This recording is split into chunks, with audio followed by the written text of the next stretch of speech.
How's everybody doing today? If you could just type in the chat, I'm gonna be paying close attention to the chat, so I'll make sure I get all your questions. Yeah, so I'm just gonna tell you a little bit about myself and what we do at Sandbox Studios. I'm a producer, audio engineer. I've been doing this for almost 15 years now, I think. I'm trying not to date myself. Um, So what we do at Sandbox Studios is we like to work with a lot of up and coming artists that are just trying to get into the industry or they're just trying to learn more about the industry and to get a better recording than what they can at home or what we call the basement studios. Um, so what we like to do is when artists first come in, we sit with them, get them to talk a little bit about themselves, and then they'll play us some of the stuff that they've done, and then look at that and see what we can do to you know bring that song or bring their skills or wherever they are to the next level. So we try to figure out what their weaknesses are and we try to help them to strengthen those. So that's that's the main thing that we like to do at the studio, at the Sandbox Studios. Um, my my favorite thing to do is help artists realize that they're actually more talented than they actually are. It's just to help bring out the better side of them. So hopefully some of the tips and ideas that I give you guys today will help you out. Sounds good. I'm just reading some of the chats here. I see Rhonda. Hi, Rhonda. Troy. Uh, Michael, thank you guys for so much for making the time today to do this webinar with me. Um, Maybe just wait a couple more minutes, see if anyone else comes in. Who's a songwriter in here? Who's a producer? Just type a S for songwriter or P for producer, SP for songwriter. Oh, Michael already figured it out. Okay, great, great. Robbie's a songwriter as well. Rhonda's a songwriter. Tony's a songwriter. Perfect. Great. So I've put together a few tips and pointers that I think could help you guys out, especially if you find yourself running into writer's blocks and things like that. These could help you to really get past those blocks and get you finishing your songs, more songs than you would normally be able to. I got some notes here, so if you see me looking off to the side, I'm just kind of glancing at my notes quickly. So some of the things we're going to talk about today are we're going to talk about the process of recording songs. We're going to talk about when a song is finished. We're going to know when a song is finished, and things like how to find producers. A couple of tips on how you could find producers and network and so on. And writing songs. I'm going to give you some songwriting ideas that I think would really help. So we'll probably start with that. So a great thing that I find that really helps when you're working on songs or trying to come up with ideas for songs is just keep a notebook handy, or even in your phone. We all have notepads in our phones now, and as you go along throughout your days, uh, just jot down ideas. You might see a great movie title. You might see a great title that you get from an advertisement, or just from having a conversation. Somebody might say something really profound that you may think, oh, this may be a great song idea. If you're not in a place where you can sit down and write a song at that time, just jot down the note or the sentence or song title or whatever it is, and then from those ideas you're going to start to try to get concepts and things like that. That's how you're going to start to come up with your songs. So what I like to do is I like to jot down these ideas, and once I get time to sit down, I try to look at these things that I'll jot down and try to come up with ideas. So for example, I'm just gonna make this one a little more simple. This one's very cliche. Well, let's say we jot down an idea and it's talking about heartbreak, right? So one way I like to try to start coming up with a song is I look at what I'm talking about and then I start to ask my questions. So I might be like, okay, uh, what happened? Well, I got my heart broken. Uh, when did you get your heart broken? How did you get your heart broken? Things like that. So I may I may ask myself those questions and jot down answers. And then the answers to those questions could be what becomes your verse or parts of your verse or even verse one and two. Uh, and a lot of times you're doing this, you may find that, okay, a lot of these lyrics that are coming out are corny and cheesy. That's fine. Just write it down. You want to have something to start from so you can go from beginning to end. Once you have something to work from, you can always go back and revise two, three, four times. And then you'll start to notice, okay, I've turned this corny, cheesy verse into a great verse just by starting from somewhere. So we may say, okay, when did you get your heart broken? I got my heart broken on a Saturday morning while I was yawning. She left, something like that. Um, and then what did you do after you got your heart broken? Well, found myself in the bottom of a bottle and I was drowning. Just corny things like that, you know. That would actually probably make for a great country song. Um, but yeah, so we're talking about heartbreak. Uh, let's see what ideas you guys could come up with. So we already know that I got my heart broken on a Saturday morning, and I found myself in the bottom of a bottle. Then I was drowning. Uh, what else do you think could work for that song? And I'm just seeing a couple questions come in here.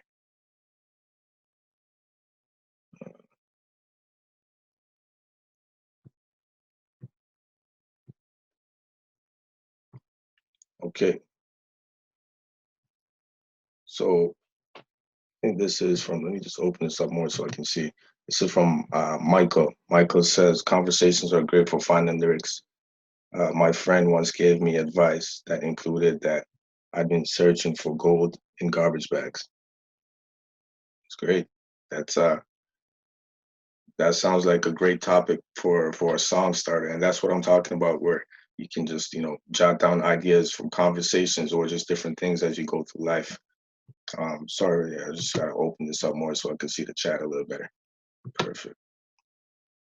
Okay, so continuing on from there, uh, we kind of understand now how we can, ask questions about the topics that we come up with and then use those answers to create your verses.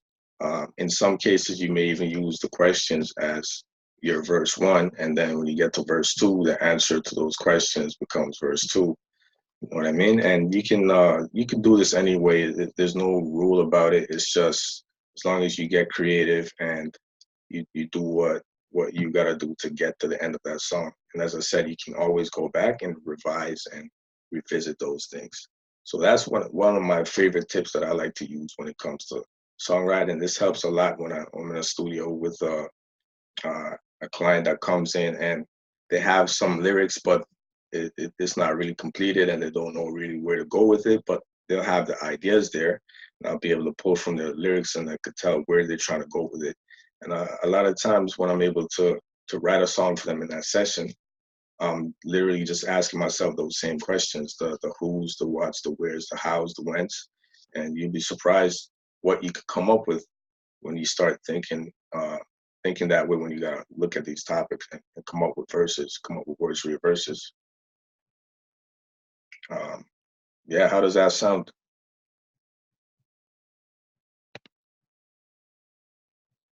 Okay, great. Troy says love it. Tanya says it's good. It's great. Thank you guys. So yeah, that's my songwriting trick that I like to use. I don't share that with everybody, so you guys are special. Okay, so the next step that I would like to talk about is the recording process, and I may talk about the recording process in two two parts. So when we're recording, we like to do what's called pre-production. And before before now, when we before we had access to a lot of digital equipment and the ability to record wherever we want, you would need to book a studio session to do your pre-production. You need to book a studio session to do the actual production, where that involves the recording and maybe coming up with a brand new instrumental or whatever the case may be. In today's day and age, you can actually record yourself at home, whether it be on your laptop, just using your laptop microphone. And a lot of laptops these days, I know Macs, they come with GarageBand. How many of you guys use GarageBand right now? Yep. So GarageBand is great for actually doing what we call pre-production, right? So pre-production is literally just taking those same songwriting ideas that we just spoke about, uh, and just getting your song from start to finish, jotting down all the lyrics, and then recording those to see how the song flows, see how the song feels. Uh, and a lot of times, the how the songs, not a lot of times, all the time actually, how the song flows is actually very important. And recording that will kind of help you to figure out whether or not it's working. You know what I mean? Whether the verse is flowing, whether or not it's too verbose. You know what I mean? And especially when it comes to rap, we may have too many words or too many syllables in trying to fit that in one bar, and it's hard to find that out until you start to record it. Then you realize, okay, I need to take a couple words out, or I need to split this up so the syllables work within the bar. So that's where the pre-production would really help you out. So if you have GarageBand on your laptop, that's great. On your MacBooks, that's great. If you don't have a Mac, you have a PC. There are plenty of other DAWs out there that are free as well that you can use for your pre-production. Uh, I myself, I like to use Studio One. I do know that they have a free version as well. But yeah, there's plenty software DAWs out there that you can use, and literally it doesn't have to be a great recording. You could use your laptop microphone just to lay down the leads, lay down the verses, lay down your hooks, just to get an idea of how things flow. Uh, Ed is trying out Cubase. You know, and Ed says he's not a techie. You don't need to be a techie. Like I said, you just want to get your uh, your recording down, just so that you can just so you can understand where the song is going from start to finish. And again, it may sound corny or cheesy the first time you do it, but you just want to have something there that you can go back to and revise and revise. This is also a great point to a great opportunity to come up with harmonies for those who are singers. So you can lay down different harmonies and see how that really flows, see how that works. Um, so yeah, definitely do pre-production at home if you have the ability to do so. Uh, Trying to stay on top of these questions here. Michael said I compose in Logic but mix in Pro Tools. That's all good as well. Um, Whichever DAW you choose to use, there's no well, there are some that have some features that I like better than others, but they all do the same thing at the end of the day. You know what I mean? Oh, as I said, if you're just working on your pre-production and things like that before you go to the studio, then you know there's no need to worry about how good it sounds when you're laying down your references. Now, if you do have some training and you're trying to actually engineer from home, there are some things that you some rule of thumbs that you may need to follow. Where it would be better. That would be probably better for another webinar where it's more technical and things like that. But just for the sake of doing your pre-production to get the song done before you get to the studio, you want to have a DAW that you can use, and just lay down your verses. and if it sounds corny, go back and then try to think about how you could reword or rephrase that or change that line altogether to make it work and still flow with the rest of the song. Uh, and this is also a good point to listen to your song from start to finish to really tell whether or not this song is actually completed and ready to record. If you're listening to your song and it feels like, okay, these words don't flow into one another or these verses don't flow into one another, even when it comes to like the melody and composition, then you need to go back and rework it, try to figure out where that hiccup is. You know what I mean? What I like to do is I'll close my eyes and listen to the song. When it gets to a point where it makes me look up and open my eyes, then okay, I need to work on this part here so I could just listen without being interrupted.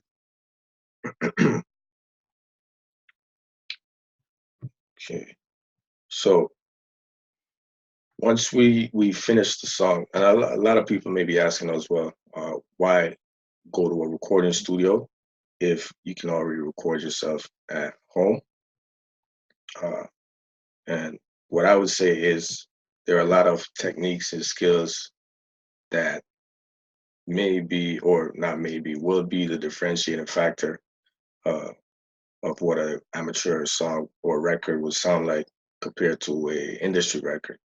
There's certain things that we do just to make that song get to another level. You know what I mean? When it comes to the timing and pitch corrections, it's a little more than just throwing on auto tune.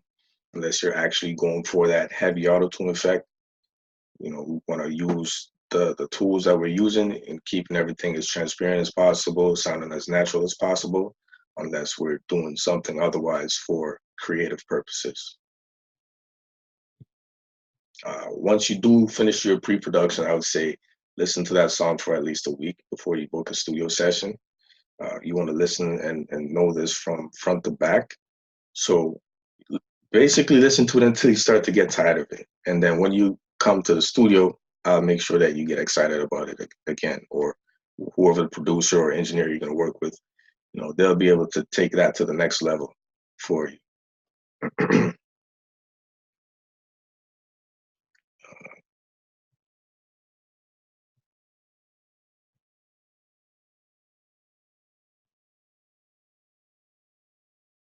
So uh, this just says Galaxy S6. I'm not sure who that is, but it said very busy with family and jobs and don't have a band to jam with.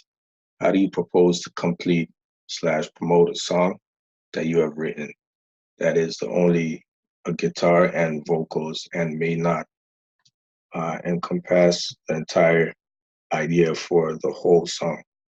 You suggest to find a way to complete it first before you share.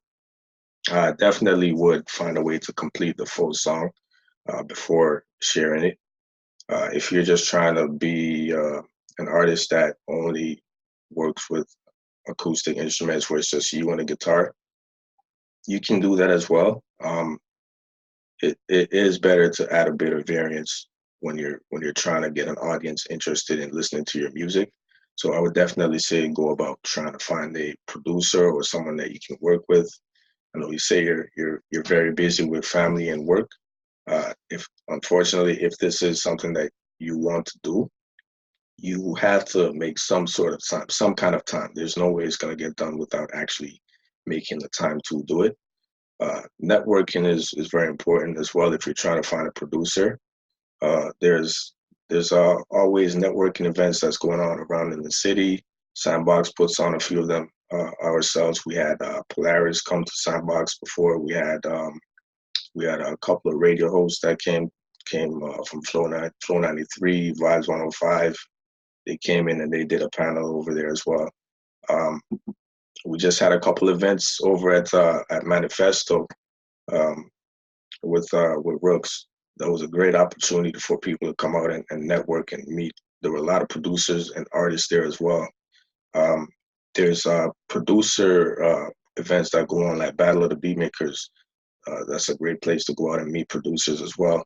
Um, so there's different things that you can do to find producers, but in order to get your song complete, you want to actually, if you can't compose on your own, you want to definitely find someone that you can work with. I would say. But you definitely may need to make some time if you want to make music and actually complete it. Sorry to say.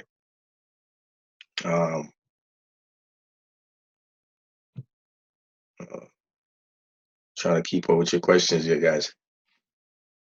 How much creative, Troy is asking, how much creative control do you have with your artists? Is it a 50-50 thing, or do your artists choose their own style, your ability to deliver something solid? Um, uh, when I work with an artist, the creative control is basically whatever the artist is leaning towards. I'm trying to work towards that and try to get that to be even better. So I would suggest the same if you're trying to work with an artist. Give them some control, make them excited about working with you if you're a producer. You know what I mean? If you're a songwriter, you can help them just let them be a part of the process. If you're writing a song solely that you want to shop around, then write that song by yourself. Or if you're writing with someone else, then you want to share the load, basically. But if you're gonna work with someone, you want them to be excited about working with you. If they're working with you and you're controlling everything, it's really easy for that, to not be so fun to work on that project anymore. So I would say definitely share the load. It could be 50-50, or if you're a little more talented and you want to take a little more of the load, you can do that, but still just make sure they're involved. Make sure that they're actually doing work, make sure they're pitching ideas and you're like considering their ideas and their styles and things like that. And then work from there, see where you can go.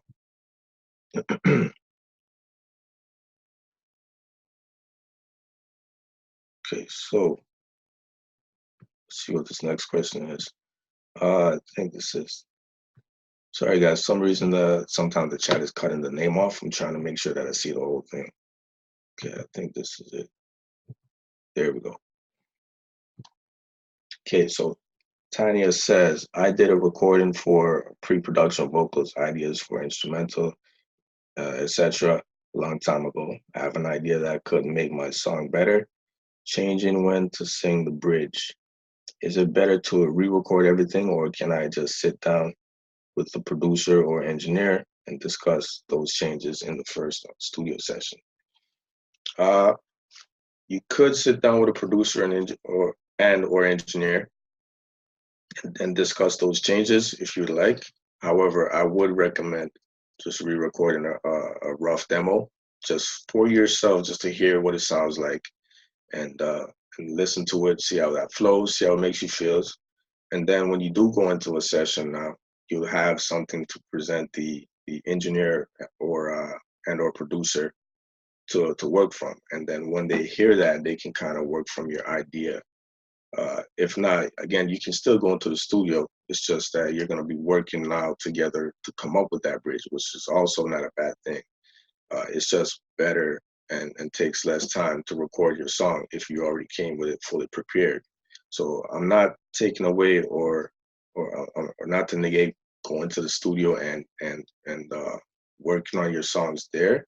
Just know that it's going to take more time if you're coming with something that's not completed than if you're coming with something fully ready to go that we can work from and build up on. So it's always best to have some sort of a recording or some sort of a demo or have your song written, memorized from front to back, where now you're focusing more on your delivery, your flow, your timing, and all those things once you get into the studio. So you can move that much faster and we can spend more time on the creative process, the creative side of things of the song, as opposed to trying to actually lay down just the lyrics.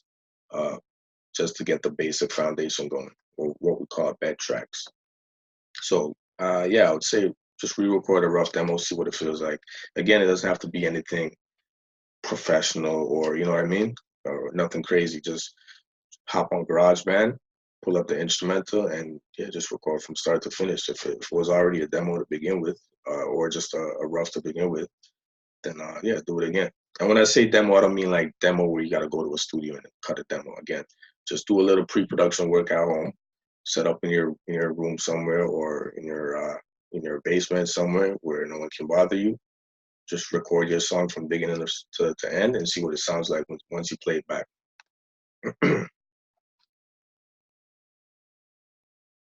Okay.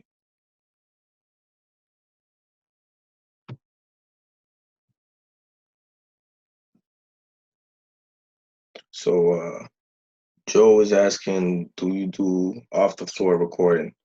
Also, do have access to bass drums if required?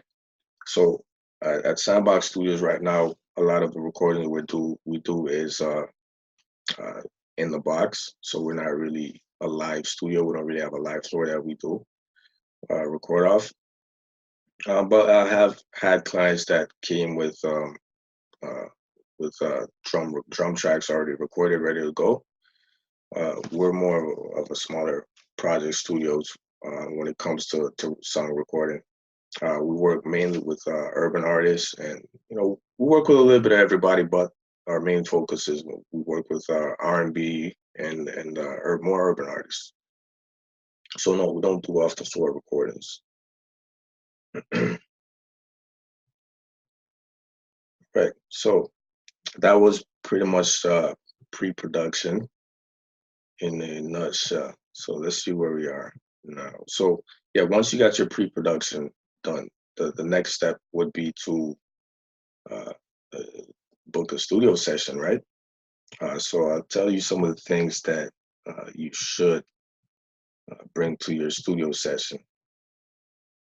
Um, so the main thing that I would say to have ready before your session, which we kind of already touched on in the pre-production stage, is just make sure you have your song fully memorized, um, front to back. Again, that will help us to focus on your flow, your delivery, your time, your cadence, things like that. So if I have to say, okay, let's switch this line to this line, or let's try this instead, you already have the rest of the song memorized. It's not going to throw you off that much. Once or twice, you may run into, the what we call demoitis, where you may run back into the same lyrics um, because that's what you're so used to hearing. But that's easy to overcome. Again, once you have the song memorized, it's really easy to flip things around and switch it up on the fly. So definitely have your lyrics memorized from front to back. Also, bring a copy of your lyrics. Bring two copies actually, one for the producer or engineer, and one for yourself, just to reference from. So now I can follow along with your song and be like, hey, this part where we said this, this, and this? Let's try to say this instead. And then I can scratch it out, make a note, and you can scratch it out and make a note. Or if it's in your phone, you can delete it and replace the word, etc. So you may want to bring a hard copy for the producer, and you may keep a copy for yourself in the phone, whichever way works. Okay. Rhonda is asking, as a songwriter, I like to try out my song with other songwriters to get their feedback. Often they can let you know where an idea is weaker and needs bolstering. This way you can develop the song before, I swear I need glasses. Develop a song before going to the studio. Have it ready. That's definitely a great tip. Thank you for that, Rhonda. Definitely you can play for uh, friends or other writers that you have in your circle that you've met. Uh, I think that's a good idea to get feedback and see where they are. Make sure the song is not boring. Again, it helps to find out whether or not the song flows well and things of that matter. Troy is asking, what are some of my favorite sample engines and or loop stations that I've used to build or add color to my tracks? Sample engines, I use a lot of stuff from Native Instruments. They have Complete, so I use Contact, I use Reactor, um, I use Massive, uh, things like that. I also use some stuff from Studio One, Personas. They have a great sampler in there as well. Um, Sometimes I get stuff from Sounds by Native Instruments, which is very similar to Splice. And there's other times I'll get stuff from splice themselves, or I'll come up with my own stuff, or I'll get loops and melody ideas from other producers, and we work on things like that. Um, for coloring my sounds, there are certain plugins that I like to use. I like to use a lot of plugins from Universal Audio, some from Waves. There's a very old plugin that I like to use to really warm up my tracks. It's called PSP Vintage Warmer. That's a great one. I use the LA2A from UAD to record, and also use that on my vocal bus chain as well to really color and warm up my tracks. Uh, I use also the 610B by Universal Audio again. That's a great tool preamp. So I use that coming in and print my vocals just to get that to sound nice and warm. I also use CLA vocals as well. Michael is asking if I use CLA vocals. Uh, and I do not consider it cheating, no. um, you know what? When I was in school, I was in school at a time where there was this great debate about analog and digital. So digital was just starting to pick up when I was in school. So I kind of got to see the best of both worlds. The one thing that I've heard a lot of the I don't want to say old school or old heads, but a lot of the OG engineers, I should say, um, they used to always complain that digital is very clean. It's too clean. They didn't like the sound of it. It just sounded too, I guess, just too clinical. So they basically were always complaining about there's no warmth, there's no character, and that was the argument that kind of led companies like Universal Audio or and Waves to really start come up with these analog emulators.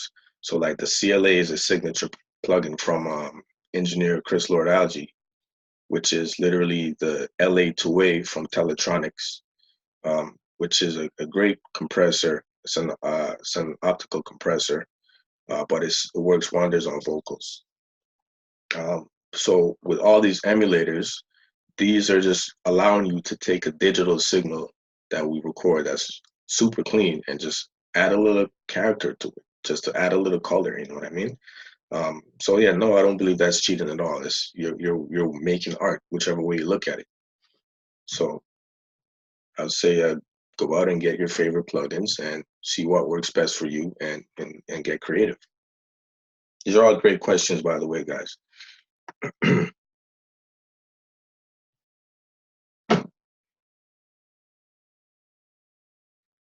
Okay.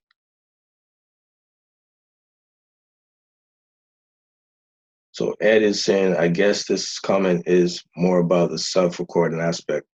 It's the tech side of self-recording my songs that drives me nuts and turns me off at times. I'm pretty sure everybody's been there. Um, so Ed said, I've got an anti-Trump song. I want to hear that.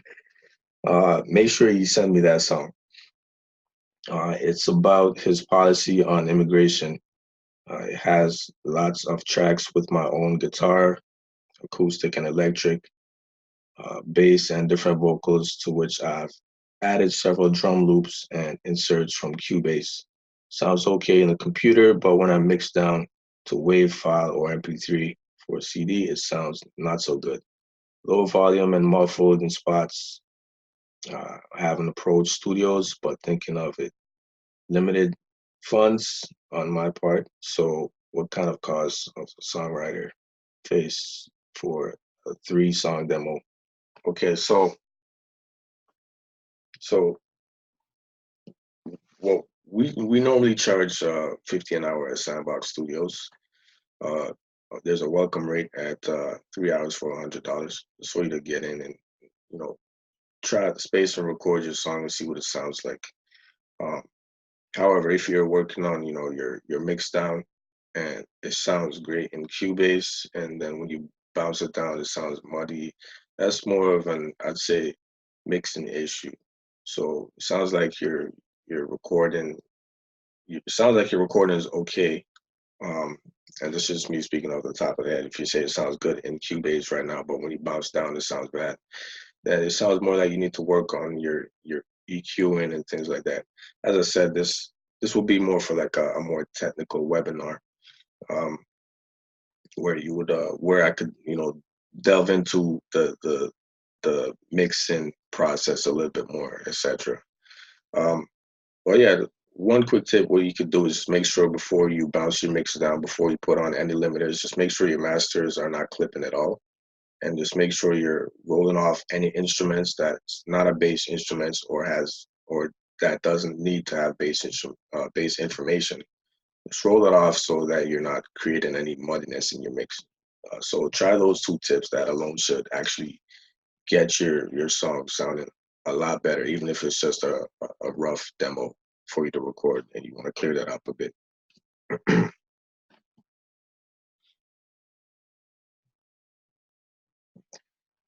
Okay, so moving on with what else we need to have in the studio. Uh, Definitely want you guys to remember to bring yourself a storage device like a USB or a hard drive. A lot of people always show up. We even have it in our emails. We say show up with a USB or show up with a storage device of some sort that you can leave with your files. Doesn't matter what studio you go to, make sure you always leave with your files. So that's one of the other things that you want to have prepared when you're going to go to the studio. So not just your lyrics, you're going to have your lyrics, you can have your lyrics memorized from front to back. You could have your reference recording and then bring a storage device, a hard drive or USB. Hard drive is better than USB, I prefer. Um, so yeah, those things are some of the things that you want to have ready before you get to the studio.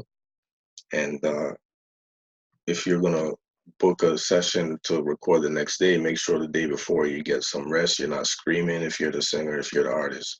You're not talking too much. Like just rest your voice if you're gonna need to sing in the studio. I've had artists that come into the studio and their voice was just so tired. They were strained from all this yelling that they did when they went to a game before or a party the night before or something like that.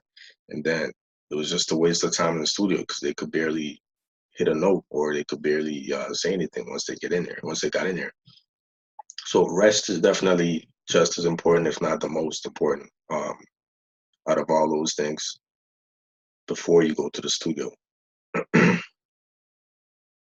Let me see if I'm missing anything. Okay. All right. I think we're doing good so far. Troy is asking, as a producer, do you have your files in duplicate drives? How do you copy, duplicate your files, cloud or SSD? That's actually a great question. And there's actually an engineer's redundancy check that we like to go by, which is 2 is 1 and 1 is none. So if you only have one copy of your project or your session or any kind of file, then technically you have none. Because if you lose that one drive or that one USB or your computer crashed with that one file, you don't have anything else. So there are multiple ways that you can back up your files, and Troy did touch on some of those. Uh, I do use cloud.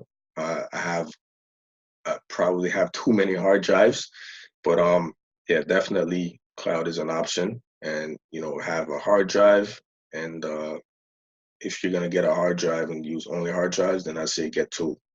So you would leave one at home and then travel with one to the studio. So when you get back from the studio, you're gonna upload or update your drive sitting at home with the files that you just got.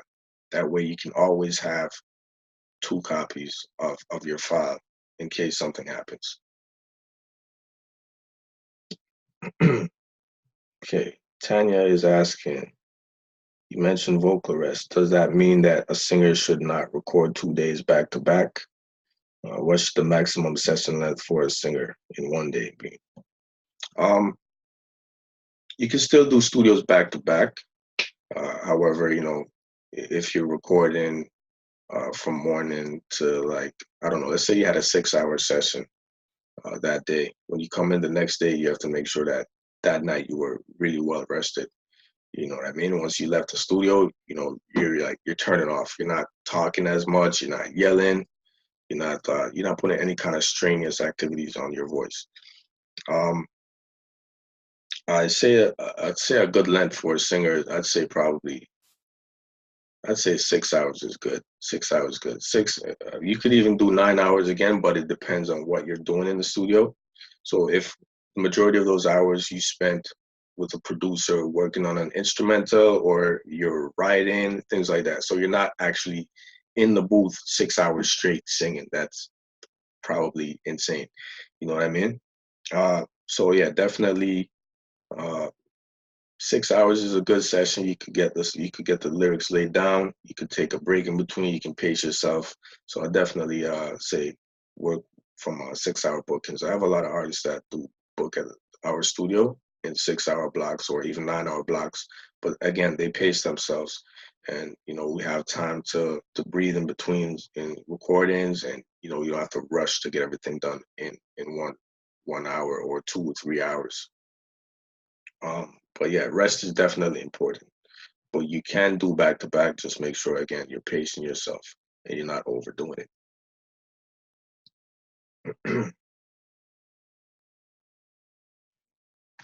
Right. Let's see where else we are. You guys have any more questions? I think I could pretty much just open for answering the rest of your questions. Um, and then I could probably just do a quick recap afterwards. How you guys all doing?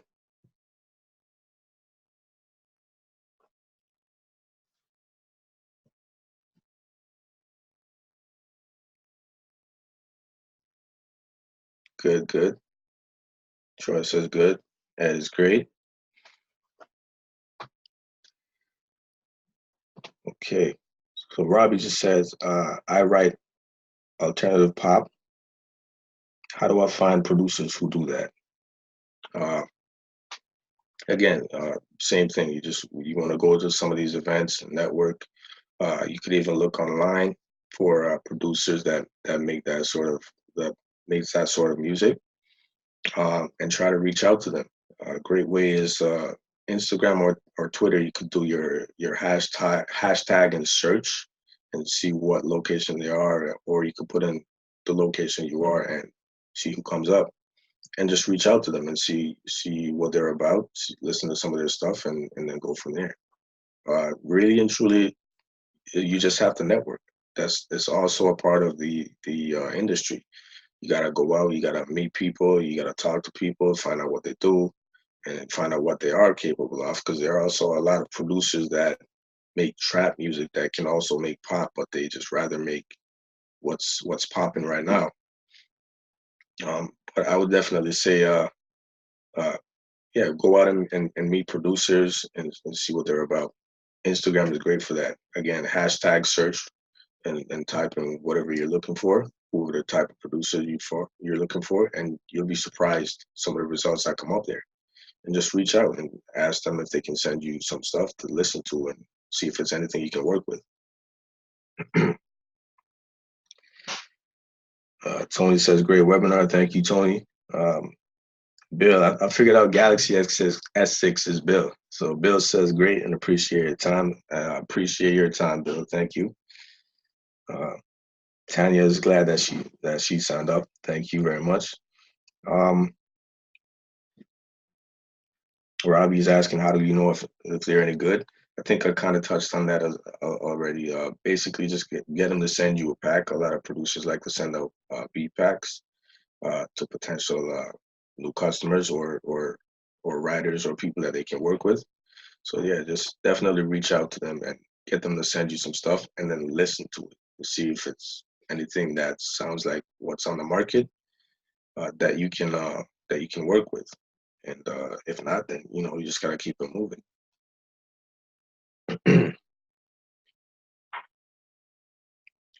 Okay, Troy is asking, when it comes to money, do you accept deposits prior to doing work? How do you avoid waiting to get paid? Uh, Great question, Troy. Um, Definitely do deposits. That's a way to find out whether the person you're going to work with is serious about working with you. If they're not, you're just kind of weeding out, whoever's not serious about it. So when you're working in this business, there's a lot of times people will book sessions or book appointments or meetings with you and not show up. But if you're charging and you say, hey, you gotta send a deposit before we do this, if they're serious, they're gonna pay you anyway. So what does it hurt to send a deposit to make sure that everything's secured and locked in?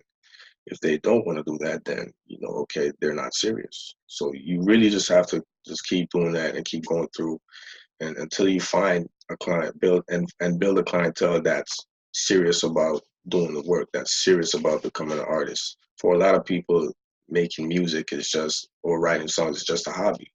So until they're actually serious about thinking of it as a career, they're not gonna really like to put money up front. So definitely do deposits. That was a great question.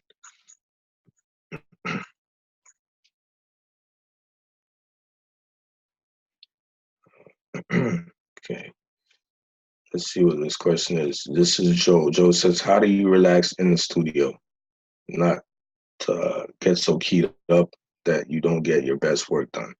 Um, you know what? When you go to the studio, you will have some off days. Don't beat yourself up about it. At the end of the day, we're all human beings. Uh, I normally try to get the artists to be very comfortable once they first come in. We talk for a little bit. If we just met, I ask them about themselves.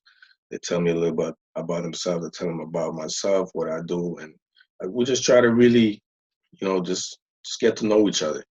So there are going to be days, no matter what, that's it's just going to be off, and there may be a lot of factors that led up to that.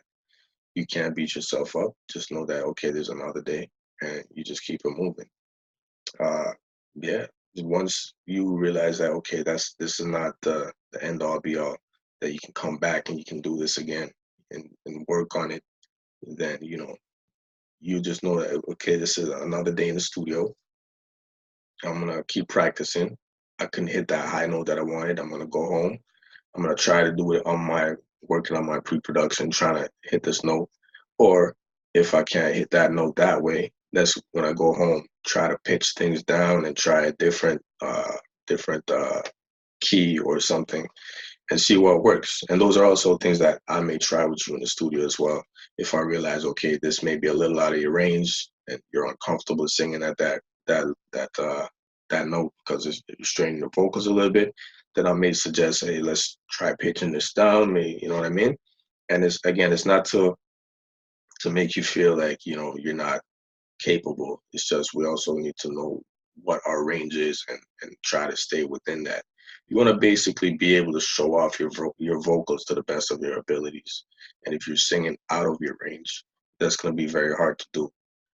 You can work on extending your range outside of the studio or outside of your performances just by doing simple vocal exercises or getting a vocal coach that could teach you different techniques and exercises to help extend your range and to help you with breathing and things of that matter. So, yeah, just don't beat yourself up when you have an off day. It happens to everyone. It happens to me sometimes. At the end of the day, you're a human being. It's going to happen.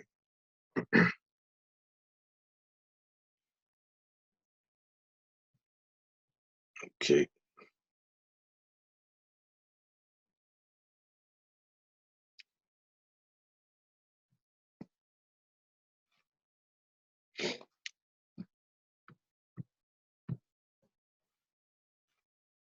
You guys are great. Thank you guys for spending your time with me today. You guys are asking some amazing questions as well. Troy is asking, do you release the track and wait to get paid, or do you send a link to the track via SoundCloud or similar? Are you asking like, do you release a track that you work with an artist on, or are you just talking about your own music? That question was to Troy. Are you asking to oh, if you're producing for someone? So normally, if you're producing a song for someone, yeah, they would be the one releasing the song. Uh, and if you mean like release the song to them and wait to get paid, then I would say yeah, basically your payment should be done before the whole production process should be finished. that transaction should have already happened. So there should be a deposit. You work on the production.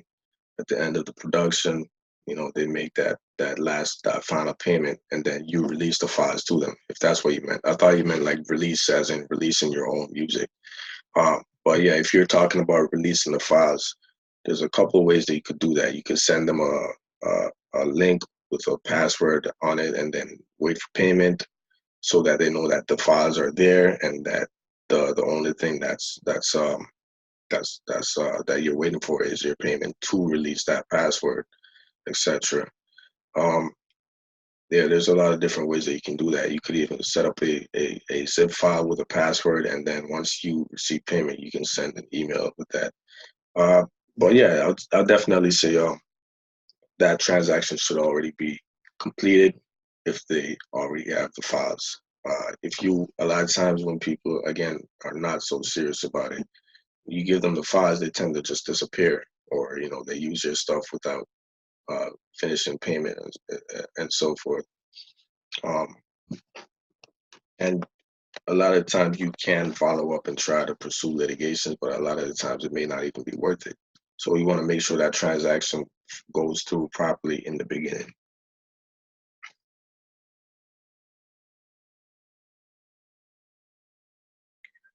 Michael says, "Thank you so much. You made the process clearer. I don't feel like I spent time. It was time well invested." Just one more question. Nicki Minaj and other artists are all over the world on more tracks, and not all are quality, but it gets their names out there. Do you think that it is worth it to collaborate on projects you love but aren't done professionally? Um, I would definitely say try to get everything done professionally. However, if it seems like it would be a great look because this person has an amazing following, even though they don't get their stuff done professionally, uh, you can still collaborate and get their audience to know who you are.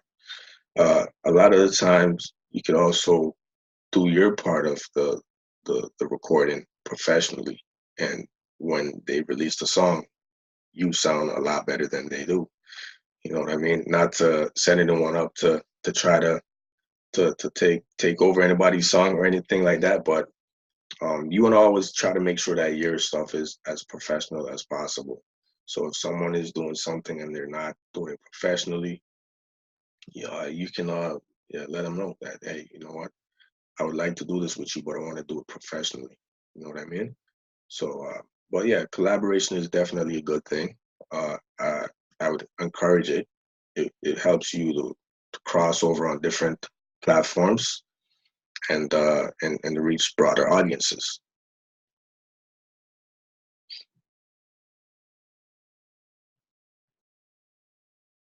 Okay, so Joe asks, if you have enough songs, how do you decide whether to do an EP or a full length album? Um, let's say you have 20 songs. You want to listen to those 20 songs. You want to have people that you can trust their opinions listen to those 20 songs, and you're going to pick your best, I'd say five or six or seven out of those 20, right? And if you want to get more songs like those, you want to try to get whatever else you work on to be at that caliber. You know what I mean? Because we can work on uh, plenty of songs, and the majority of them aren't really quality. They don't really hit. They don't really stand out. They don't really capture your attention. You know what I mean? But for the few that do, we're gonna look at the elements that make those ones stand out. And a lot of the times, a lot of hit records, people talk about Max Martin as a songwriter and the formula that he uses. But one of the things is you would get to the first chorus within the first 60 seconds. You know what I mean? So it's easy to get through the verse, and then it's easy to get into the hook, and before you know it, by the time you get to the second chorus, you already know the song. So there's just little things like that that you want to watch out for, especially when you're writing. You want to think about how can you make this memorable, You can make it repetitive but not redundant, and just make it stand out to people, right? But definitely, if you have a huge collection of songs, I would really take a good listen to them and have other people give you feedback as well, and see out of that lot what songs stand out, what makes those songs stand out, and then try to make more songs similar to those.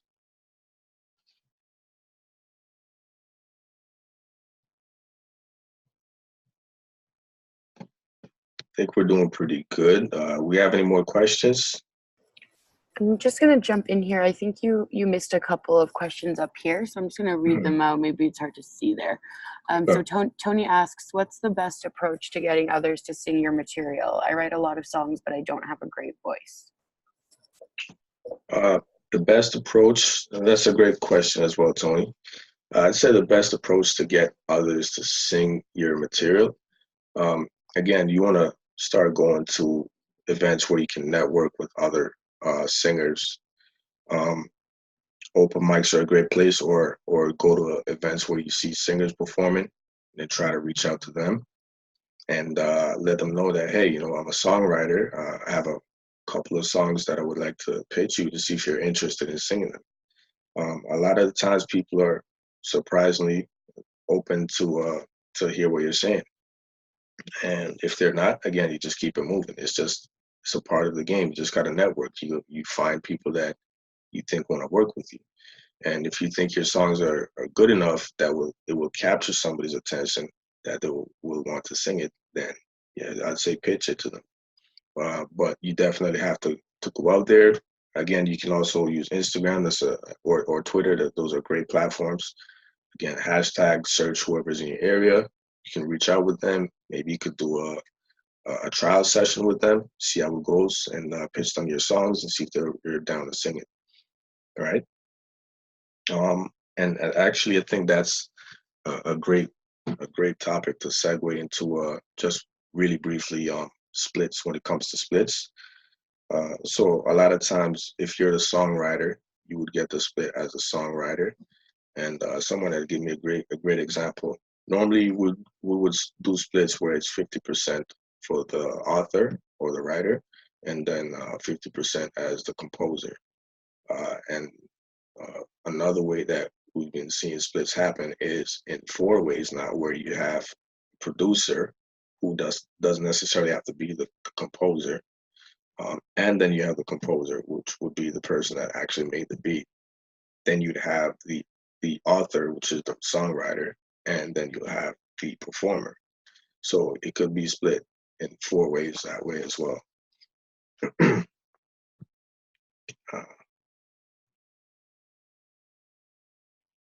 you guys are so nice to each other in here. I love it.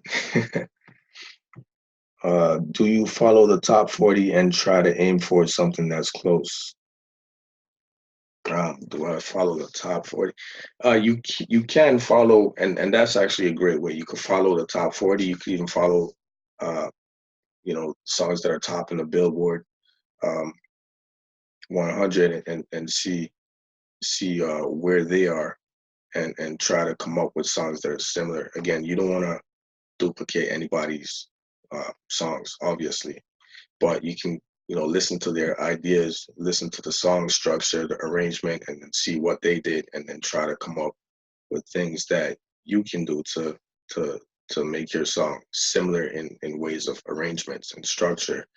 Again, you know, a great tip is to try to get your hook within the first 60 seconds if you're trying to write more of a single or a pop song. Just so it doesn't get boring to someone that has a very short attention span, which is a lot of us these days. So I would definitely listen to a lot of other music that are doing well, and then try to replicate some of those ideas and styles that they've come up with.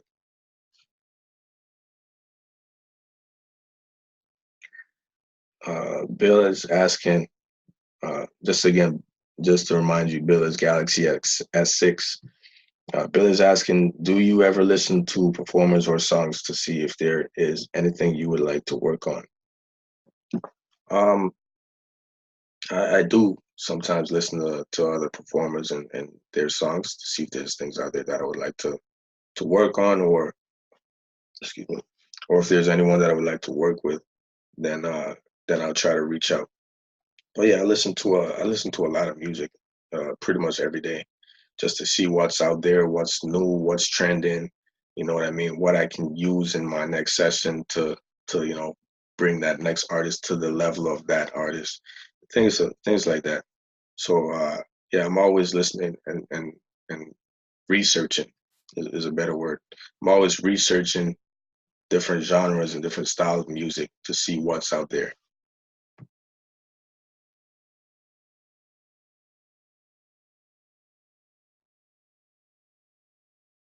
So Rhonda is asking a question. In your experience, what is the cost of mastering per song? As a producer, engineer, do you master or do you prefer having someone else do it? I do mastering as well. I mix and master. There are some times where I would recommend someone else doing it. For example, if they would like to master for and press vinyls as well, you know what I mean. So sometimes people want to get vinyls just for nostalgic reasons. They want to print vinyls and give to some of the DJs that still use vinyls and things like that. Then I would send them to like a channel. A buddy of mine over there, Phil Demetro, is a great mastering engineer. Um, and he does mastering for vinyls as well over there. So uh, that would be one of the reasons why I would send someone to get mastering done. If you're trying to do like a digital release or you're trying to go to radio, I can do that for you. But if you're trying to get like vinyls and things like that, then I would say go to a studio where they have that hardware. And as for costs for myself, for mixing, we again we're trying at Sandbox Studios to be very affordable for artists that are just getting into music. So we charge 200 per song, mix and master. So with $200, you could get your song fully radio ready, mixed, edited, pitch correction done, balanced, fully balanced, EQ, all the compressions done, everything ready to go. And you can literally go to radio if it's a radio song, uh, or you could just go straight to digital platforms. A great question, by the way, Rhonda. Um, Rhonda again is asking, can I explain mastering for iTunes? Uh, Basically, it's the process is it's all the same, whatever platforms you're going to. Uh, so you would master for if you're gonna print to MP3, you would master a little quieter for that, just because MP3s they tend to clip sometimes once you convert.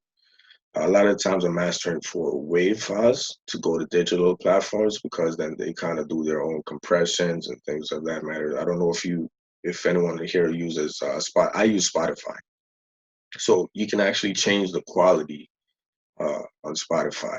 And sometimes in order to do that, these DSPs have to do their own compressions. So I would recommend always getting waves and uploading waves when you're gonna release any of your music to digital platforms. Just so if they do need to do any compression, they're not further compressing an MP3 that you already compressed earlier on. Wave is a lossless codec. Uh, AIFF is also another lossless codec. So those two, I would say, definitely use that to upload your music to uh, digital distributors, just so you can get your music out there and having it sound good wherever they play it. So yeah, mastering for iTunes is pretty much the same thing. Uh, they're also using a new measuring system. I think it's called LUFS, and basically what happens is no matter what level you send your mastered record in at, however loud it is, if you're louder than the level that they set for Spotify, they're gonna turn it down. So they're trying to get all of the songs. Once you go from song to song, doesn't matter what genre or artist or style of music, that is gonna go from song to song, sounding at the same level.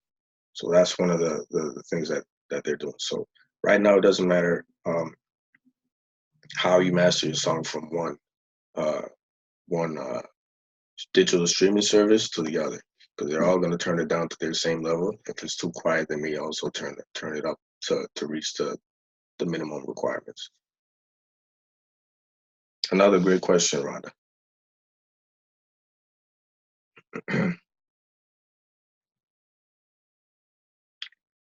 Okay.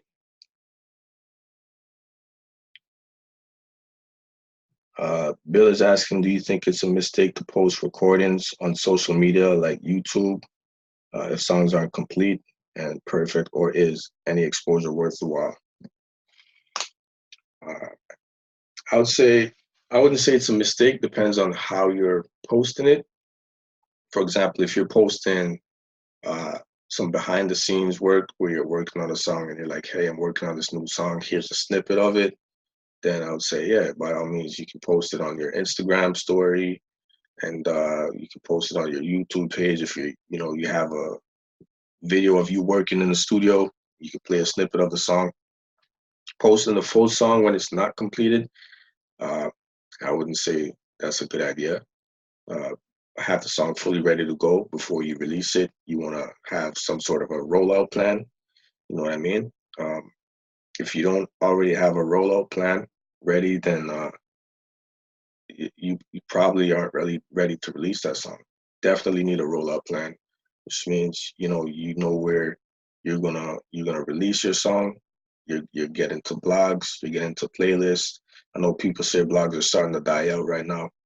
Um, I would still reach out to blogs. A lot of blogs are also starting to convert to playlists, which is still a good idea to reach out to them because you already have that audience that they have. And just think about promotion. How you're gonna promote your song. If you're trying to get uh, a song that you want to have ready for summer, or you want to have spinning for summer or bubbling in the summer, you want to probably release that sometime in like February. So by the time your song picks up, it's summertime and everybody already kind of knows the song, right? But if you're trying to release a summer song and you're releasing your summer song in summer, chances are it's not going to really pick up. You know what I mean? And when it is starting to pick up, is that season is already passed. You know what I mean?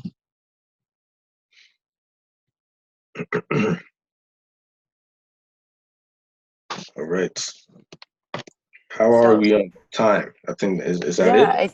I think we're good to start wrapping up now. Thank you so much for being so attentive to everyone and answering everyone's questions. And thank you guys for watching and asking all of these really great questions.